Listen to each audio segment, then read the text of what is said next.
Hello everyone and welcome to Veterans in Crisis podcast. Today we're lucky enough to have the Mayor of Sunderland and the Mayoress of Sunderland. So that's David and Dianne Snowdon. Welcome. Hello. All right. Thanks for coming on. It's a pleasure to be here. Oh, you took good. us out to the garden, the sun shining, and you've put us out in the garden to do Yeah, this. it's only about half an hour, man. I'll give you half an hour. All right. So obviously I asked you because you're the Mayor and Mayoress of Sunderland, but some people might know that last year when you got made mayor, you made Vic's one of your chosen charities.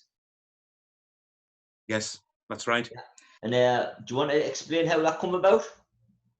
Yes, when we became deputy mayor in sort of 2018, in sort of deputy mayoress, we were doing some visits throughout the city, and I think one of the projects we visited, and I think you were fairly new at that point, was Veterans in Crisis Sunderland. Now, with our son serving in the armed forces currently, and with me in my day job being in advice work, I knew there was very limited support around for veterans within the city. And over the year, we saw what good work he would do, and so we decided to actually make Vic's one of our charities for the mayoral year, so we could raise some money to help support what you do, really. And you came to the film and the premiere of the documentary, didn't you, at the Stadium of Light? Yeah, that's where I announced that you were going to be one of the charities. So it was a nice surprise. I mean, it sort of boosted our kind of profile a lot, you know. I think there's more to do in charity work than like raising the money, Jer. I think some of it is just profile and making aware. There's so many people out there that think veterans is some older person who served in the First or the Second World War. They don't realise that anybody who's been in our forces, who's signed up to be in any of the forces and came out are veterans, and there's so many people who do need that extra bit of support out there. Yeah, well, we run along the lines of if you've had 1 day's pay, so 24 hours pay. Nice touch with a mug there. 24 hours pay, you're classed as a veteran. Yeah. So because a lot of people don't like or don't recognise themselves being veteran, we ask other services just to say, have you ever served in the armed forces? And we found that that's worked better. More people have come forward because a lot of people just think of a veteran as an older person, loads of medals, poppy day, you know, things like that. Yeah, I think over the 2 years as well, what's happened is that Sunderland has a great affiliation as a city with all the armed forces, and we've been to various meetings and functions and flag raising duties and what have you. And what you find out is that Sunderland's a great recruiting ground for the forces, and Sunderland has a history of loyalty and companionship with forces as well. I think we need to give something back. We need to give something back to the vets who's done their bits as well. So when I set Vic's up, I made it all about Sunderland, the community of Sunderland, and it has really, really worked. It wouldn't have worked if it wasn't for the community getting behind us. From you, the mayor, to the man in the street, you know, anybody I've asked for helped, and it wouldn't have got as good, or it wouldn't have been as successful as it is in such a short space of time. The bit that I really like is veterans supporting veterans, Joe, because you can talk your own language to each other, you understand where everybody's coming from, and it's very hard for an outsider sometimes to understand some of the issues that our vets are going through. So I love that idea that it is all veterans who are supporting our veterans. Well, one of the main sort of gripes with veterans that go to civilian psychiatrists and medical professionals is they'll say things like, I know exactly how you feel. And when you say that to someone who's been blew up, been shot, seen the friends like killed, it's very difficult to sort of take that person seriously from then on. But when a veteran says it to another veteran, they actually do, you know, and people buy into that. I had a young lad come who was, he came to the head and surgery because I work on a social prescribing project, and he wanted some advice, and he brought his girlfriend along. And he served in Afghanistan. And I just said to him before we started, look, if any of this gets too much, just get up and walk out. And He did actually get up and walk out. He said, I just need a few minutes, and then he came back. While he was gone, his girlfriend said he just disappears for a long time and he just walks off. And she says, when he explains to you that he had to pick up the body of his friend in the field, you know, it really brings it home here, you know. And it's not just after you finish, it's there with you all your life, really, you know, and you need to know how to handle it. So certain things will bring traumatic experiences back to you, like smells and words. You know, something will happen and that certain word will sort of bring something back into your mind. And you know, it's just learning coping mechanisms to deal with it. That's the best way. And I find, and not just me, but veterans have all got a dark sense of humour. So you can just laugh about stuff, you know. It's the only way to get through things. If you're seeing people killed, it's the only way to get through things. Well, I'm an ex-nurse, and I think nurses have got the same sort of dark sense of humour. And if you say it's part of your coping mechanisms, you've just got to do it, because you see some sites that you really choose not to see, but you get on with it. When our son first joined up, you've got your own language as well. Yeah. and I think Barry came home and he's like, he was talking to us and I couldn't understand a word he was saying.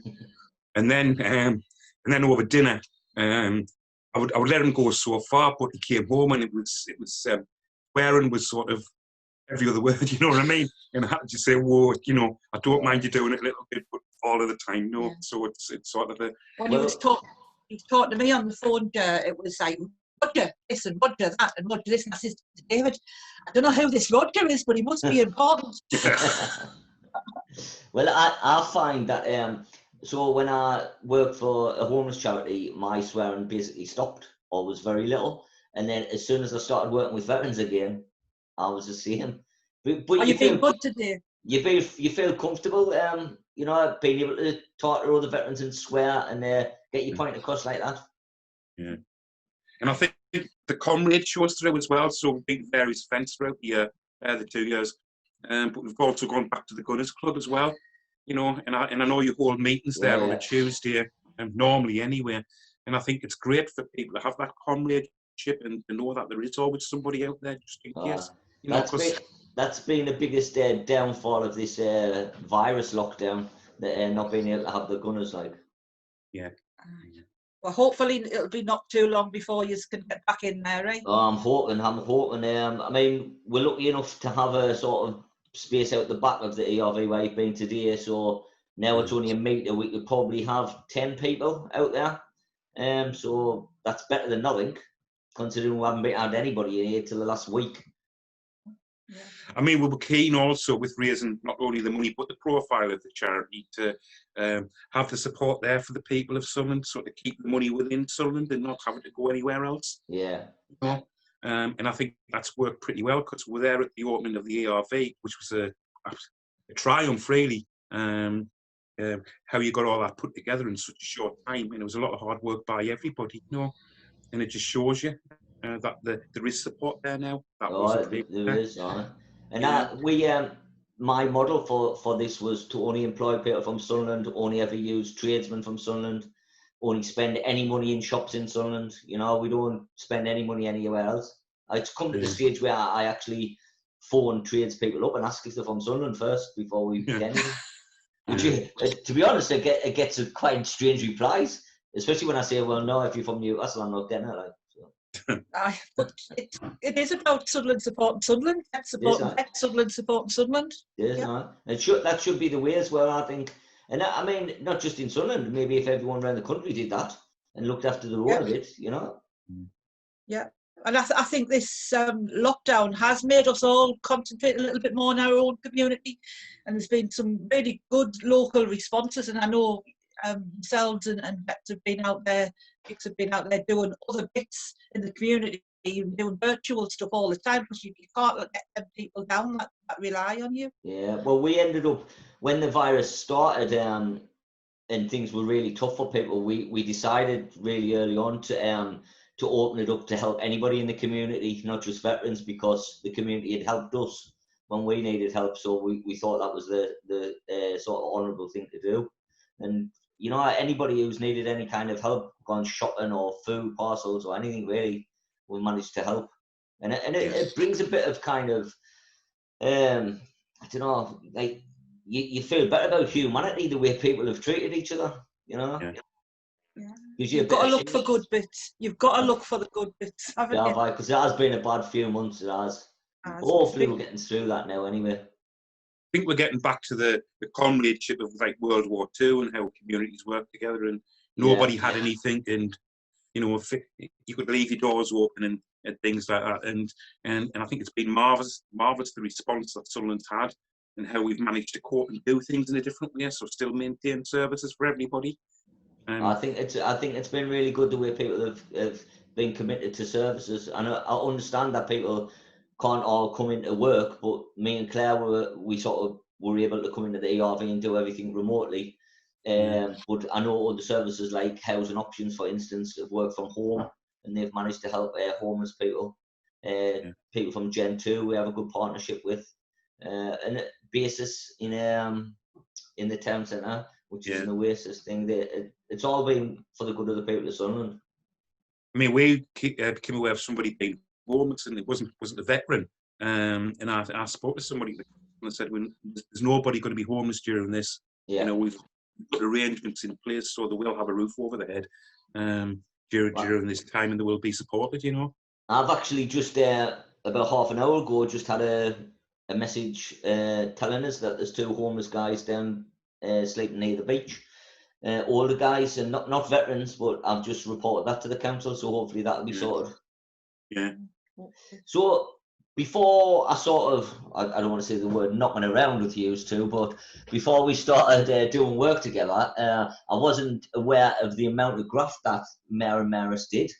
Like, you're constantly, every single day, not just one thing every day, several things every day. I mean, how's that been for a whole year? Well, the deputy year we were quite busy with the ex-mayoress Linda for a year, but she did a lot of the work. But we were still quite in demand, and I think there is call for some people to say, well, actually, the mayoralty isn't needed.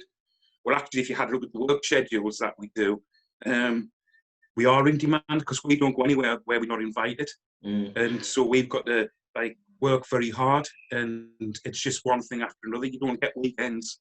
You don't get weekends together anywhere in the garden or anything like that. It's, you know, you're at different functions. And I think it really shows you how good our city is and how good our people are. And we do a great job, and people want to see the mayor and mayoress. You know, it makes them feel good.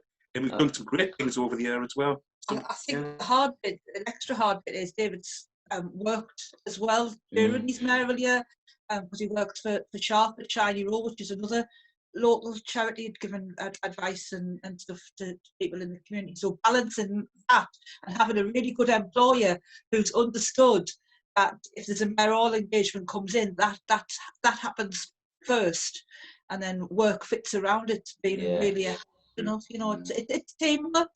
And it is the team. It's the team back at the Civic Centre. You know, there's Mandy and there's Chris and there's Dave and there's Bill, who is ex-voters himself, who are all there to support and make sure we're at the right place with the right speeches, know who we're talking to, and we've done research behind the scenes to make sure you know who you're talking to and you don't come across as being totally thick, because sometimes you go to places where you don't know what it's about. You've got to do that research and be prepared, so you get there, don't you? I think it's been a bit strange the last few months, because we've gone from sort of being out every day to not being able to do anything. Although we have had some messages through and emails from the mayoral team saying, can you do this, can you do that? You know, we've managed to use teleprompter and what have you, and put together some short videos with some various things. And we were at the Cenotaph in the village because it was their 100th anniversary since it was unveiled. So we put together a short video for that, and we put some bunting over and what have you, just to keep people aware that, you know, this is important, that we do support the armed forces. It is appreciated. It really is appreciated. And from our veterans who were Vic's clients, but also veterans that are not our clients, always speak highly about the mayor coming to things. I mean, you opened the ERV for us on Remembrance Day. I'm assuming that's your highlight of the year, is it? Of course it is. Yes, it is. Yes. Of course it is. Until you do somebody else's podcast. No, been fine. So, what's going to happen because it should have been the Mezz Ball. Obviously, that had to get cancelled. Then you would have changed. You would have, I don't know what the word is, but you would have handed the mayoral chains to the deputy. So what's going to happen? What's going to happen with that now? What we did was we had a discussion with the chief executive and the leader of the city, and it was felt really that it wasn't right to hold sort of the mayor making on the same date. I think it was going to be near the 20th, and that it was more prudent really to sort of put it off till we could. Because it's a huge event, and there could be about 200 people there. So we decided it was more prudent to put it off till maybe September. And see how we go. So I'll be mayor until then. And then the mayor-elect Harry should be coming in until September. And I think what we're looking at is, because obviously he's going to lose a few months, is making some other arrangements. But I'm not quite sure what yet. So a lot of it's watch this space and make it up as we go along, if we're 100% honest, because you're often waiting just for announcements from government as to what we can do and when we can do it. Yeah, it's the same with everything, isn't it? It's just to wait and see what happens next. Yeah. You have got a caravan, haven't you? Lodge, yeah, we've got it. So do you is yours opening on the 4th? Yes. Yeah. I think so. Currently it is, ours is like, and that's been a kind of a bone of contention in our house, because you're in the caravan, you've got your own amenities. So it's exactly the same as being at home. So we've never understood why you couldn't go to the caravan. Because if you're not socially if you're socially distancing. That's what we were at the time. We were actually at the caravan the day the lockdown was announced, and we got a knock on the door telling us we had to leave by 3 o'clock. Which, and then when you're paying for something and then you can't use it for all that time, and you feel safer there, as you say, because you're in your own little bubble. Yeah. But we've just had to do as we're told, like everybody else. It's the same with us. I sort of had one day there, but my partner was staying there, and the same thing happened to her. She got knocked on the door and said, like, she had to leave. I mean, ironically, given the figures, we were safer on the caravan site than being in Sunderland. Yeah. You know. I think exactly the same. People would have been safer being in their caravans, because I mean I social distance anyway when I'm at the caravan, so I just sit in the space. You can be a loner when you're down there, can't you? It's a good thing, you know. And then I go for a walk with the dog, and I don't really have much to do with anybody. So, what's your plans for the rest of the day? Well, I'm working till about 4:30. So I'll be doing some work. I think Dianne will be going into the garden and checking on the sunshine. Yeah, I'll be keeping an eye on the weather for everybody. Have you got much of a thing on all week? Much of a diary? Yes, we've been busy. We've done a social media video which will go on Friday for Armed Forces Day. Right. And we've also done a couple of other clips. We are going down. Well, we have changed the arrangements. I'll just put it like that for the moment. To go down and raise the flag at the Civic Centre on Friday. So we will be doing that, because it's very important that Sunderland should be seen to be supporting our sort of veterans, our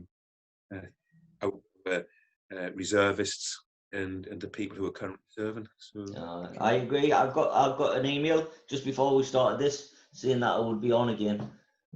Yeah, it's just it was a quick rethink. We always wanted to do it, but it was waiting for the announcement yesterday as to what social distancing, and officially as it's not altering till the 4th.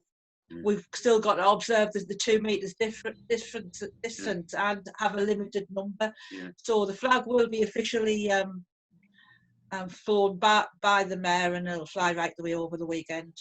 Good. Do you want to sort of describe the work you do with Sharp, David? Because a lot of people might know about it.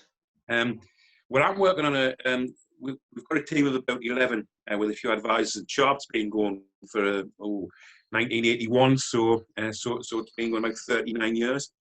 And I've been there 4.5 years, and I'm working on a social prescribing project. So my main work is carried out in sort of doctor's surgeries, where doctors are referring people over to us, or we get people who need help with benefits, or people who are suffering from mental health problems. And that's going quite well. We've in 4.5 years now. It was originally funded by Comic Relief, who were over the moon with the work we did. It has now been funded by the Clinical Commissioning Group because they see the value of it.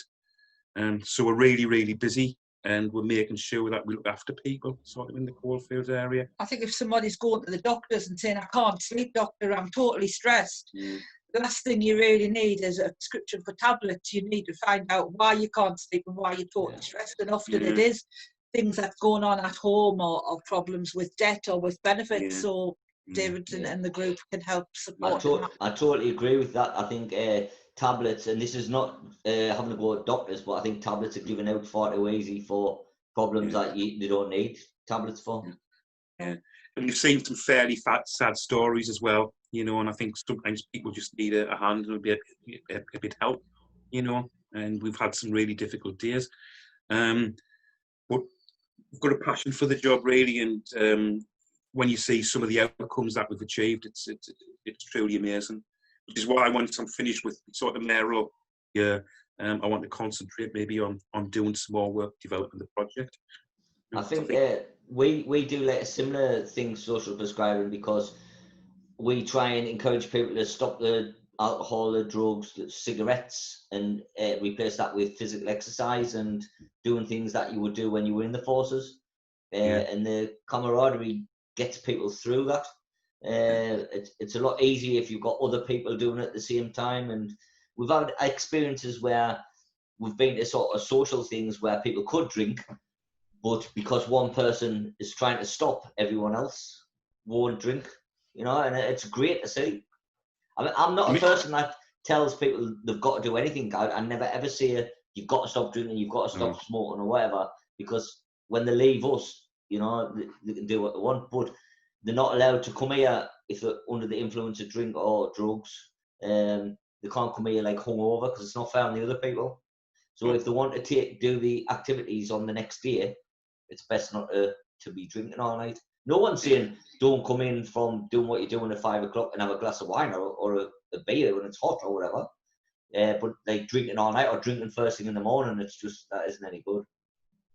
We always give people the choice and say, look, if you need some support, you can always try these. There's the number, you know, and probably give them a ring. And like you say, it's sort of their choice, you know. And we always say to people, if you need any more help, sort of come back to us, you know, and we'll see what we can do. Well, that's brilliant because some services are like, if you don't come 3 times, if you miss 3 appointments, that's you sort of blackballed, you're finished, you can't access the service. But that was one of the things I wanted to implement here, that you can just drop in and out anytime you want to. If you've got problems, you're not going to stick to a timetable, are you? So, no, it could take people more than 3 attempts to get to somewhere. Nobody knows what in a demon that person's fighting to actually get you through the door to attend a meeting or to join anything, isn't it? Yeah, and it's not fair on them. And we've sort of, I've done slightly different things as well, because, you know, I don't know, there was one guy who was having trouble with his utilities. He was struggling, so I contacted his utility company, and he said, well, I'm not able to get the gas and electric on. I said, I tell you what, give us till about such and such. And I went out and I managed to get his electric back on in his boiler. You had to reset the boiler, you can't reset ours. No. You managed to reset this bloke's boiler. That was a very good achievement. I can't believe I did it myself, You've got to be doing all the work now in yours, all the boiler work now. You can't blag it anymore now, can you? And so you can't do it. No, it's like a washing machine, you know. Blokes never know how to use a washing machine until they're left in the house for a week by themselves and they've got to use it. Yeah, I wash all my own clothes, iron all my own stuff. That's military for you, see. That's a military guy. I mean, I've got a good contact, and we'll speak after this about, and they've just won some funding for people on low income and stuff, where you can get a £49 credit to go on their prepay. So, we've used that before, and sort it out with that. Good. I know what your son's in, but do you want to see what your son? He's a Royal Marine. He's a Royal Marine, and he's currently serving in sort of Scotland at the moment. He's in 4-5 Commando. 4-5 Commando. Arbroath. My nephew was there when he was in the Marines. So how does he feel about it? I mean, I can always do a podcast with him, like. Yeah. That's if you can get him out of his girlfriend's, because if he's not on base, he's at hers. Yeah, well, they'll have Zoom. They'll have Zoom. Nobody can get away with it now because I can just do it all remotely. I mean, he's extremely proud to serve, actually, and he struggled with injury a few times because it's fairly tough training. But actually, when we've been invited down, especially when he passed out, and it was like a really proud day to actually go down and see him. It's a long drive, isn't it? Oh yeah, and we took family down, but it was extremely proud to see this man who'd previously done something else that achieved so much. And the first thing I think he said was I've ordered some photographs, Dad, and I think you were paying for it. You know what I mean? Just typical, really. At the end of the day. We went down at 5 weeks because what they do with the Marines is that in the first 5 weeks that have a family day. So you go down there because that's the bit where they tend to want to drop out or they've had enough. So they get the families to one side and they say, if they ring you up and they say they're dropping out, this is what you need to say. And it's because they're investing so much money in them to get them training. And it took us into the gym and they did a PT session and this bloke was shouting in Barry's face. And I'm saying, he's shouting in his face. And David said, he's not your boy anymore, Dianne. He's his boy. Just leave him alone. It was so changed from man to boy in the matter of weeks. They do that. They do the similar thing in the army. It's 6 weeks that your family come down, but you're not allowed to contact your family in that 6 weeks other than a letter. And I mean, it'll be different now from when I was in, but they break you down to what they want to build you up to. Mm-hmm. So it's a learning experience, and I was 16 when I joined, so it was all really scary for mine. I mean, he's been all over the world, really. In short, I think he's been in a couple of years. Maybe you lose track of time. Yeah.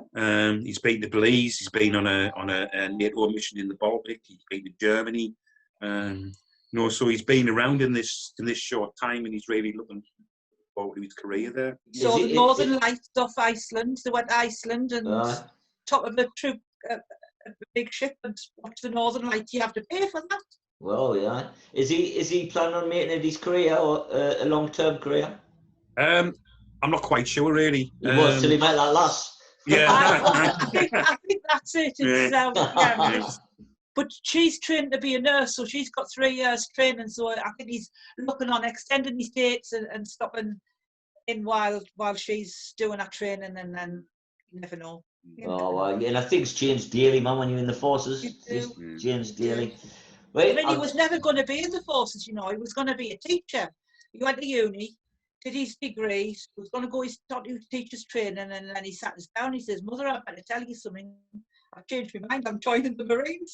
So I don't know where that come from, but he changed his mind. Probably it's more dangerous being a teacher nowadays, man. It probably is.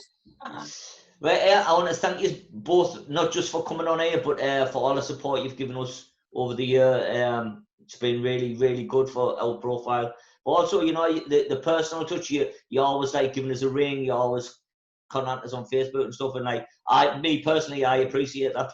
Yeah, good. We appreciate everything you do for our veterans, Jeff. Thank you. Thank you very much for coming on. Enjoy the rest of your day. Thank you. Bye. Bye. Bye.